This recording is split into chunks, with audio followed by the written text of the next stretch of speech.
না, হবে না, আমার দ্বারা আর কিচ্ছু হবে না, এমন নেতিবাচক অনুভূতি জীবনে বারবার আসে। অথচ হেরে যাওয়ার গ্লানি থেকে একটু দূরেই সাফল্য জয়মাল্য নিয়ে দাঁড়িয়ে থাকে। ধৈর্য, সাহস ও মনোবল দিয়ে যাঁরা ওই ব্যর্থতার হতাশা কাটিয়ে উঠতে পারেন, তাঁরাই ইতিহাস তৈরি করেন, পারেন প্রগতির দিকে সমাজকে এগিয়ে দিতে। যেমনটা পেরেছিলেন তামিলনাড়ুর কোয়েম্বাটুরের ছেলে অরুণাচলম মুরুগান্থম।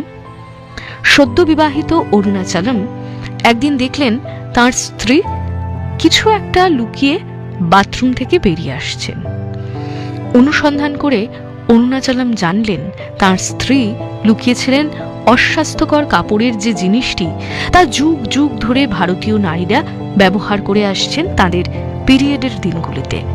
লোকলজ্জায় তা তাঁরা বাইরের রোদেও মেলতে পারেন না, ফলে জীবাণুবাহী ওই কাপড়ের টুকরো সৃষ্টি করে নানান প্রাণঘাতী রোগ। আবার বেশি দামের জন্য গরিব মহিলারা স্যানিটারি প্যাডও ব্যবহার করতে পারেন না। প্রথমে অরুণাচলম নিজের স্ত্রী ও বোনেদের জন্য তৈরি করলেন তুলোর প্যাড, কিন্তু তার তৈরি প্যাড কার্যকরী হল না। এদিকে স্যানিটারি প্যাড নিয়ে পরীক্ষা নিরীক্ষায় ভুল বুঝে স্ত্রী শেষ পর্যন্ত তাকে ত্যাগ করে চলে গেলেন। বোনেরাও আর ব্যবহার করতে রাজি হলেন না। প্রতিবেশীদের কাছেও হলেন বিদ্রূপের পাত্র। কিন্তু হাল ছাড়ার মানুষ নন অরুণাচলম।